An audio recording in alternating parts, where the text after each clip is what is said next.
Hello friends, मैं हूं सन्मय प्रकाश और आप देख रहे हैं यूट्यूब चैनल सरकारी जॉब न्यूज़। ये 17 और 18 सितंबर 2020 के इंपॉर्टेंट करंट अफेयर्स क्वेश्चंस हैं। पीडीएफ अवेलेबल है विद नोट्स फ्री में इस वीडियो के डिस्क्रिप्शन में, या आप इसे वीडियो खत्म होने से ठीक पहले मेरे बगल में जो डाउनलोड का लिंक आता है वहाँ से ले सकते हैं। पहला क्वेश्चन बहुत इंपॉर्टेंट, जो इस वक्त देश में सबसे बड़ा मुद्दा चल रहा है किसानों का। क्वेश्चन होगा, अनाज, दलहन, तिलहन, खाद्य तेल, आलू, प्याज उसे आवश्यक वस्तुओं की सूची से हटाने संबंधित एक बिल लोकसभा ने पारित किया है अभी हाल ही में। तो इसका नाम क्या है इस बिल का? ये क्वेश्चन इंपॉर्टेंट है। आंसर होगा आवश्यक वस्तु संशोधन विधेयक 2020। ओके, इंग्लिश में कहेंगे इसे एसेंशियल कमोडिटीज़ अमेंडमेंट बिल 2020। देखिए, एग्रीकल्चर सेक्टर में सुधार और किसानों की आय बढ़ाने के उद्देश्य से, जैसा कि सरकार का कहना है, लोकसभा ने ये बिल पास कर दिया है। और इस बिल में खाद्य पदार्थों जैसे अनाज, दाल, प्याज को जो कंट्रोल किया जाता है, उसके जो कीमतों को कंट्रोल किया जाता है, उसको फ्री करने का प्रावधान है। मतलब सरकारी नियंत्रण नहीं रहेगा उसके प्राइस को लेकर। हालांकि जो विपक्षी दल हैं वो और जो किसान हैं वो बहुत ज़्यादा विरोध कर रहे हैं इस बिल को लेकर। और इससे पहले ये अध्यादेश लागू था, सेंट्रल गवर्नमेंट ने किया हुआ था कुछ महीने पहले अध्यादेश। अब उसको कानूनी रूप देने के लिए, क्योंकि अध्यादेश जो होता है वो 6 महीने ही वैलिड होता है, नहीं तो उसका फिर से बढ़ाना होता है या फिर संसद से उसे पारित करवाना होता है, पास करवाना होता है। तो इसलिए ये बिल वहाँ पहुँचा है संसद में और इसके बाद राज्यसभा ये जाएगा। और ये विधेयक, इंपॉर्टेंट बात ये भी है कि ये विधेयक किस कानून में बदलाव करेगा। तो ये जो विधेयक है, अगर संसद से पास हो जाता है और राष्ट्रपति से सिग्नेचर हो जाता है उस पर, तो ये आवश्यक वस्तु अधिनियम 1955 में जो कानून था बना हुआ, उसको बदलाव करेगा।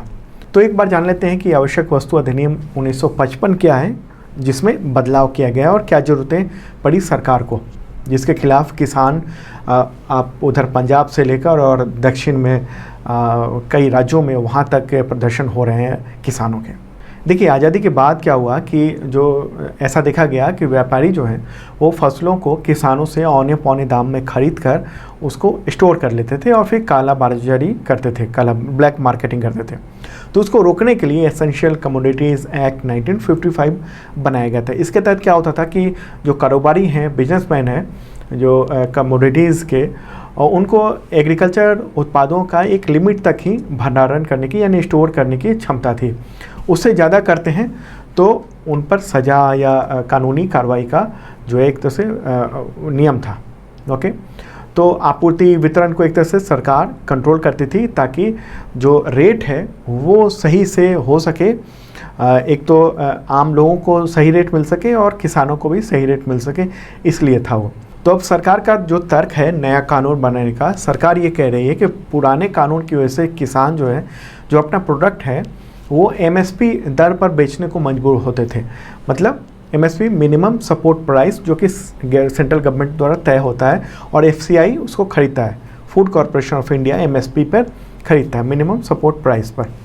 तो अब किसानों को पता चलेगा कि किस फसल की मांग ज़्यादा है तो उसी को उगाएंगे और एक तरह से सीधे मार्केट में बेच सकेंगे। तो ये तो मोटा मोटी जो सरकार की बातें हैं वो हैं, ठीक है। आगे भी कुछ और हैं एग्रीकल्चर बिल, उन सब को देख लेते हैं, उसके बाद फिर बताएंगे कि किसान क्यों विरोध कर रहे हैं और उनका क्या कहना है पूरे मुद्दे पर। ओके, तो सेकंड क्वेश्चन लेते हैं। लोकसभा में किसान उपज व्यापार और वाणिज्य संवर्धन और सुविधा विधेयक ये पास किया गया है लोकसभा में। तो इसमें से क्या प्रावधान है इसमें? इंग्लिश में क्या कहेंगे इस विधेयक को? Farmers product trade and commerce promotion and facilitation bill 2020। तो इसका आंसर होगा उपरोक्त सभी। क्या क्या है? तो किसान जो है वो मंडी से बाहर फसल बेच सकेंगे। राज्यों को मंडी के बाहर कृषि उपज की बिक्री और खरीद पर टैक्स लगाने पर रोक लग जाएगी।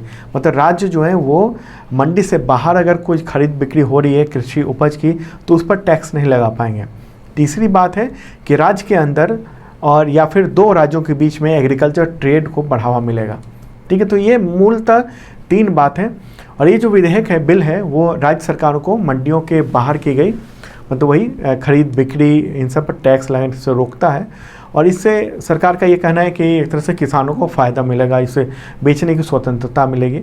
और इसके ज़रिए किसान और जो व्यापारी हैं उन सबको जो उपज की बिक्री और खरीद से संबंधित जो आज़ादी मिलेगी और एक बेहतर माहौल बनेगा और बेहतर दाम मिल सकेगा, सरकार का ऐसा कहना है। सरकार ये भी कह रही है कि किसान जो है अपनी उपज देश में कहीं भी किसी भी संस्था को, किसी भी संगठन को, बिजनेसमैन को वो बेच सकती है। तो इससे पहले ये अध्यादेश लागू था कोरोना काल में ही, अभी कुछ महीने पहले सेंट्रल गवर्नमेंट ने लागू किया था। तो अब इसको क्या किया है कि कानून बनाने के लिए विधेयक जो है पास किया है। तो इसका भी विरोध कर रहे हैं किसान। क्यों कर रहे हैं ये भी डिटेल बताएंगे। और एक मंत्री ने तो इस्तीफा भी दे दिया इन सब बिल को लेकर, इतना तगड़ा किसानों का विरोध चल रहा है। अगला क्वेश्चन लेते हैं। केंद्र सरकार ने मूल्य आश्वासन पर किसान संरक्षण एवं सशक्तिकरण समझौता और कृषि सेवा विधेयक 2020 उसे पारित किया है लोकसभा में।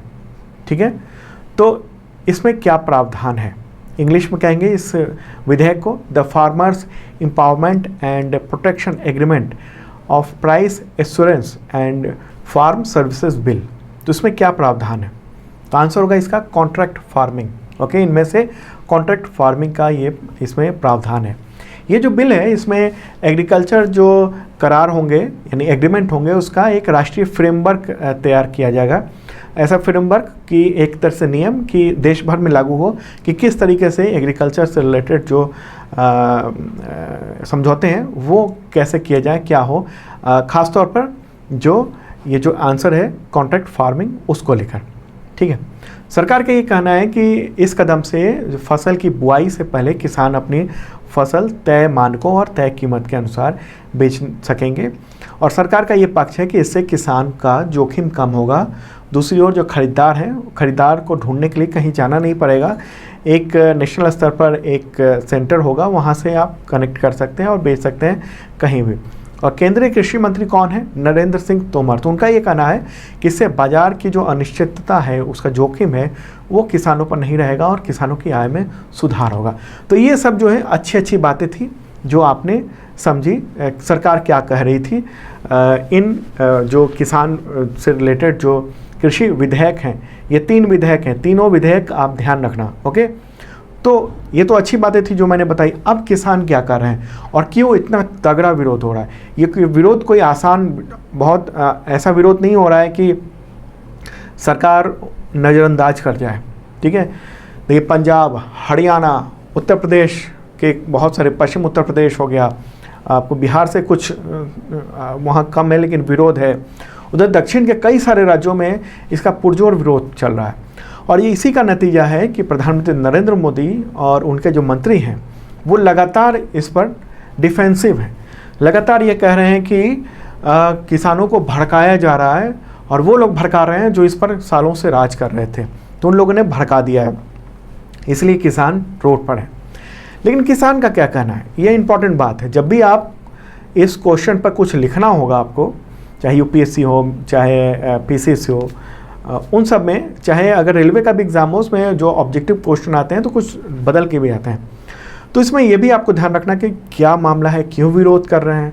हालांकि चैनलों पर बहुत ज़्यादा नहीं दिखाया जा रहा है, जितना ज़्यादा विरोध चल रहा है वो सब चैनल पे अभी भी वो सुशांत सिंह राजपूत ही चल रहे हैं। लेकिन आपके एग्जामिनेशन के लिए सुशांत सिंह राजपूत इंपॉर्टेंट नहीं होंगे, इंपॉर्टेंट होगा ये किसान का जो मामला, जो विधेयक है वो। ओके, तो देखिए इस किसान संगठनों का ये कहना है कि नया जो कानून है, एग्रीकल्चर कानून जो लागू हो जाएगा, इससे एग्रीकल्चर क्षेत्र भी पूंजीपतियों और कॉरपोरेट घरानों के हाथ में चला जाएगा और इसका नुकसान किसको होगा, किसानों को होगा। किसानों का ये कहना है कि अगर बाज़ार में अच्छे दाम मिल ही रहे होते तो फिर वो एमएसपी पर क्यों बेचते। ओके, जो अपने अनाज है उसको। किसानों की ये आशंका है कि इसके थ्रू सरकार एमएसपी को ख़त्म करने की एक तरह से साजिश कर रही है। एमएसपी क्या, मिनिमम सपोर्ट प्राइस, जिस पर सरकार अनाज खरीदती है बहुत सारे राज्यों में। ठीक है, यानी जो एफसीआई है उसके थ्रू खरीदा जाता है। हालांकि सरकार का ये कहना है, प्रधानमंत्री नरेंद्र मोदी का कहना है कि एमएसपी कभी ख़त्म नहीं किया जाएगा। लेकिन मामला ये है कि सरकार पर एक तरह से जो आंदोलन कर रहे हैं जो किसान, उनका भरोसा ही नहीं रह गया सरकार पर कि वो मान ले कि सरकार ये कह रही कि एमएसपी ख़त्म नहीं करेंगे तो वो ख़त्म नहीं करने जा रही है, इसलिए विरोध चल रहा है। ओके, अध्यादेश ये कहता है, और जो अध्यादेश जो लागू है और जो अभी बिल जो इंट्रोड्यूस किया गया है और जो लोकसभा से पारित हुआ है, वो ये कहता है कि बड़े कारोबारी सीधे किसानों से उपज खरीद सकेंगे। लेकिन ये नहीं बताया गया है उस बिल में कि जिन किसानों के पास मोल भाव करने की क्षमता नहीं है वो कैसे इसका लाभ उठाएंगे। सरकार जो है वो एक राष्ट्र एक मार्केट बनाने की बात कर रही है, लेकिन उसे ये नहीं पता है कि जो किसान अपने ज़िले में अपनी फसल नहीं बेच पाता वो दूसरे राज्य दूसरे ज़िले में कैसे बेच पाएगा। क्या किसानों के पास इतने साधन हैं कि दूर जाकर मंडियों से अलग वो बेच सके। और एक और इसमें मैं कुछ कोट करना चाहूँगा, देश के प्रसिद्ध जो निर्यात नीति विशेषज्ञ हैं और एग्रीकल्चर मामलों के जो जानकार हैं देवेंद्र शर्मा, उनका ये कहना है कि जिसे सरकार सुधार कह रही है ना, ये सब जो तीनों बिल लाई है उसको सुधार कह रही है, वो अमेरिका, यूरोप जैसे कई सारे देशों में पहले से ही लागू है। इसके बावजूद वहाँ के किसान की आय में कमी आई इसके लागू करने से ही। अमेरिका का जो एग्रीकल्चर डिपार्टमेंट है उसके जो चीफ इकोनॉमिस्ट हैं उनका ये कहना है, जैसा कि देवेंद्र शर्मा कह रहे हैं, उनका ये कहना है कि 1960 यानी 1960 के दशक में किसानों की आय में गिरावट आई थी और इन वर्षों में अगर खेती बची, उसके बाद जो खेती बची तो वो सब सब्सिडी के माध्यम से जो आर्थिक सहायता दी जाती है अमेरिका में उसकी वजह से बची है। ओके, तो यदि सरकार इतना ही किसानों का हित सोचती है तो उसे एक अध्यादेश ऐसा लाना चाहिए, ऐसा कानून बनाना चाहिए जिससे किसानों को एमएसपी का कानूनी अधिकार मिल जाए, जिससे ये सुनिश्चित हो सके कि एक जो रेट है, कंट्रोल्ड रेट है, उससे नीचे कोई खरीद ना हो सके। अब पता चले किसान ने उपज बनाने में ही बहुत सारे खर्च कर दिए और जब रेट फाइनल आया तो वो बहुत डाउन हो गया। तो इसलिए एक तरह से एमएसपी जो है, मिनिमम सपोर्ट प्राइस, वो उसको कानूनी अधिकार मिलना चाहिए, इससे किसानों का हौसला बुलंद होगा। ये कहना है किसानों के आंदोलन के जो पक्षकार हैं उनको। और किसान को ये डर है कि अब एफसीआई जो है वो राज्यों की मंडी से खरीद नहीं कर पाएगा, जिससे जो एजेंट हैं, अढ़ाती है, करीब 2.5% कमीशन मिलता है तो उनको घाटा होगा। इसके अलावा राज्य जो 6% जो कमीशन लेता है वो भी एक तरह से घाटा होगा। ओके, अगला क्वेश्चन लेते हैं इससे रिलेटेड।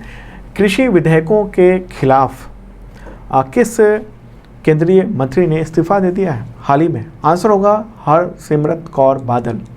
ओके, देखिए पंजाब में किसान जो है सड़कों पर हैं और देश भर के कई राज्यों में विरोध चल रहा है। तो ऐसे में एनडीए सरकार की जो भागीदार दल है शिरोमणि अकाली दल, तो उसकी सांसद हैं हरसिमरत कौर बादल, तो उन्होंने केंद्रीय मंत्रिमंडल से इस्तीफा दे दिया है। चलिए इस मुद्दे से आगे बढ़ते हैं, अगला क्वेश्चन लेते हैं। किस राज्य के आयुर्वेद संस्थान को राष्ट्रीय महत्व का दर्जा देने वाले आयुर्वेद शिक्षण एवं अनुसंधान संस्थान विधेयक 2020 को राज्यसभा ने पारित कर दिया? आंसर है गुजरात। ठीक है, देखिए ये विधेयक जो है लोकसभा में पिछले सत्र में ही पारित हो गया था, तो इसलिए अब ये पारित हो गया तो अब राष्ट्रपति से सिग्नेचर होगा और वो कानून बन जाएगा। विधेयक में क्या है, तो जामनगर स्थित जो एक गुजरात आयुर्वेद विश्वविद्यालय यूनिवर्सिटी, उसी परिसर में कई सारे संस्थान हैं, तो उसको विलय कर दिया जाएगा और उसको राष्ट्रीय महत्व का दर्जा प्रदान कर दिया जाएगा। तो कौन कौन से 3 संस्थान हैं, तो स्नातकोत्तर आयुर्वेद शिक्षण और अनुसंधान संस्थान, इसके अलावा है गुलाब कुंवेरबा आयुर्वेद महाविद्यालय और आयुर्वेद औषधि विज्ञान संस्थान, तो इन सबका विलय कर दिया जाएगा। ठीक है, अगला क्वेश्चन। संसद में सांसदों के वेतन में कितने प्रतिशत कटौती करने का बिल पास हुआ है? आंसर होगा 30%। पहले लोकसभा ने पास किया और अब राज्यसभा ने भी पास कर दिया है। 30% की कटौती का प्रावधान है, विधेयक जो है वो अब संसद में पारित हो गया है। ठीक है, तो इंपॉर्टेंट बात है। अगला क्वेश्चन लेते हैं। जापान के प्रधानमंत्री शिंजो आबे के इस्तीफे के बाद अब वहाँ नया प्रधानमंत्री किसे नियुक्त किया गया? नए प्रधानमंत्री का नाम बताएं, क्वेश्चन इंपॉर्टेंट है। आंसर होगा योशिहिडे सुगा। क्या नाम है? योशिहिडे सुगा। ओके, जापान के वो पूर्व कैबिनेट सेक्रेटरी हैं, मतलब कैबिनेट सेक्रेटरी रह चुके हैं, तो उनको औपचारिक रूप से अब देश का प्रधानमंत्री नियुक्त कर दिया गया है। 71 ईयर के हैं और शिंजो आबे के काफ़ी करीबी माने जाते हैं। ओके, जापान की बात हो रही है। किंग कौन है? राजा नारुहितो। मुद्रा क्या है? जापानी येन और राजधानी टोक्यो। अगला क्वेश्चन लेते हैं। उससे पहले बता दूं कि 2020 का जनवरी से अगस्त तक का करंट अफेयर्स अवेलेबल है, पीडीएफ उसका विद नोट्स है, MCQ है ढेर सारे, तो आपके एग्जामिनेशन में काम आएगा। देख लेना, डिस्क्रिप्शन में अवेलेबल है। 2019 का भी PDF, उसका बुक भी अवेलेबल है अमेजन पे। कुछ ही कॉपियाँ बची हैं अमेजन पे, अगर आप लेना चाहते हो तो जल्दी से ले लेना, वरना ख़त्म हो जाएगा वो।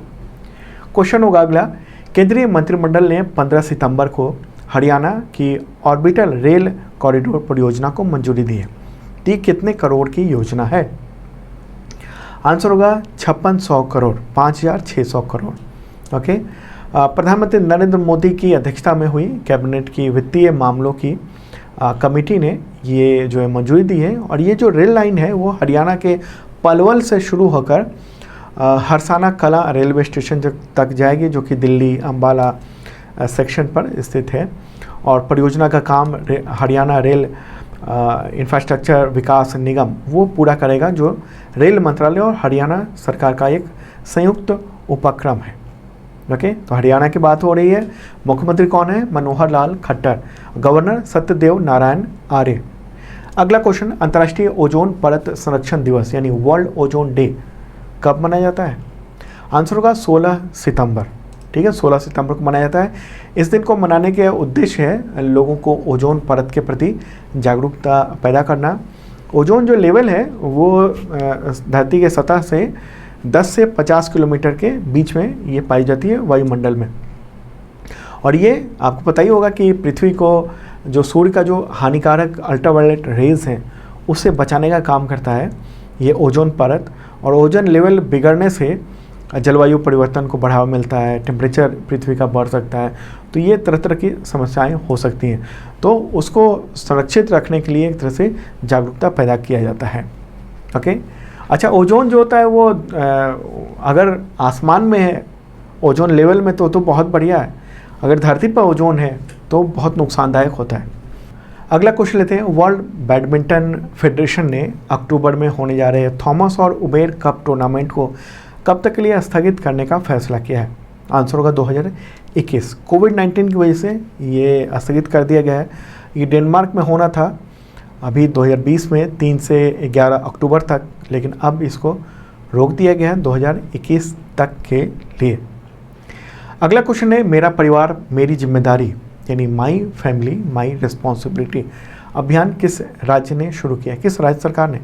आंसर होगा महाराष्ट्र।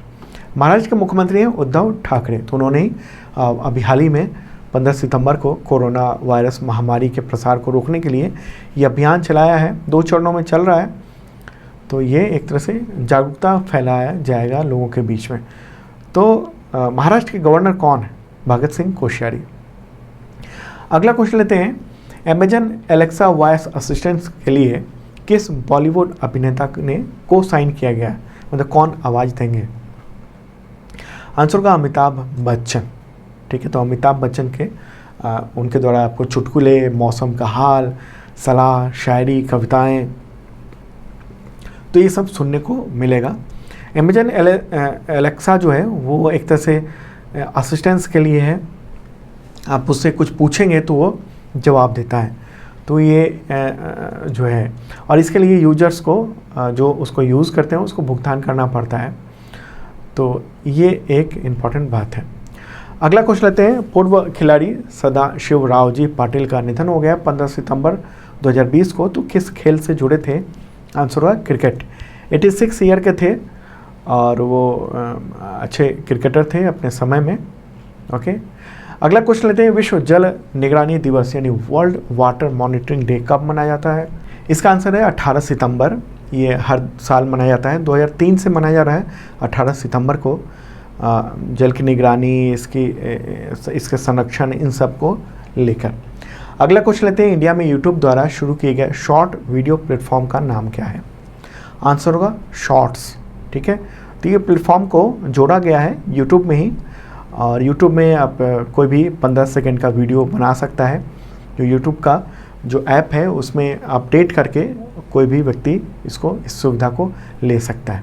तो दोस्तों, ये था इंपॉर्टेंट करंट अफेयर्स। कैसा लगा ज़रूर बताना। 2 दिनों का करंट अफेयर्स था, 17 और 18 सितंबर का।